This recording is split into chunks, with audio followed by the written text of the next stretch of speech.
So we had our big set, but now we had to make the ship sail, and that's where Digital Domain came in.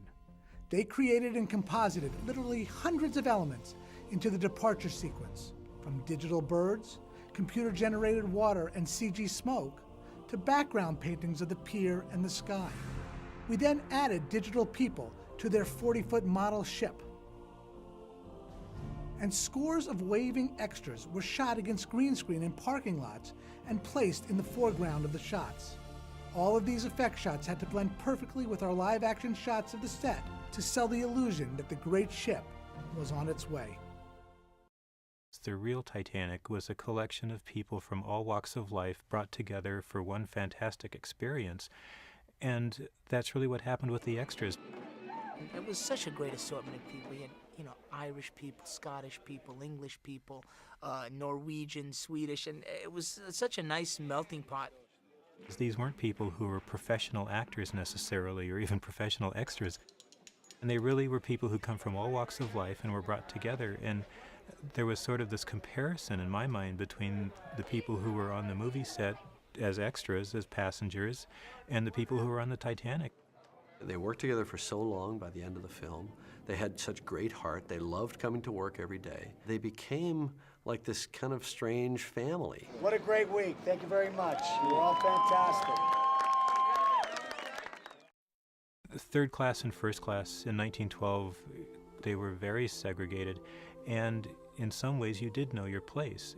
The average American made $500 a year. If you were to sail on the Titanic in third class, it cost you about $33 for a bunk, and you would share a room. The most expensive stateroom was well over $4,000. So really, a suite on the Titanic would have cost you 8 times the American average income. Part of the story would be about class distinction, so we had to show the luxury and the spectacle and the beauty of it.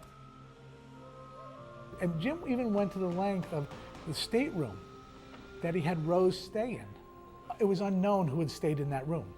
So it wasn't contradicting some historical figure who might have perished. J.P. Morgan was supposed to be, had booked the room and then decided not to sail at the last minute. And it was assumed that Bruce Ismay had moved into it, but that wasn't documented. So as far as we know, it was empty or was available for our characters. This is an extraordinary dress. It was actually part of an entire collection that belonged to one woman. We made a very concerted effort to find as many authentic pieces as we could, because when people go to do a period film, that they're starting from the ground up. You're starting with the corsets and the underwear and the garters and the stockings, and it's a lot of pieces. It's a tremendous accoutrement of accessories. Actors tend to really like that.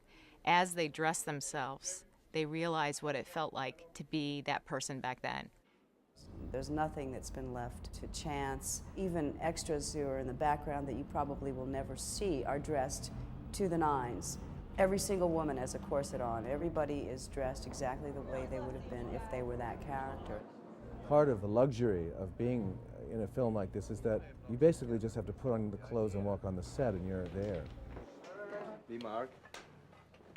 The thing about the dinner scene and even the lunch scene, they're incredibly tedious to do. You just have to do them over and over again, and they've got to cover every actor, and so if there are 10 people at the table.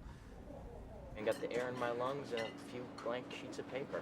Got air in my lungs and a couple blank sheets of paper. Got air in my lungs, a couple blank pieces of paper. Got lungs in my air. What was my line?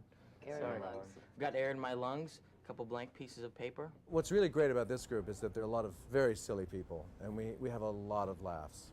And we just try to keep laughing. I wrote a little song about it. It goes like this. To making it count. Cut. Cut.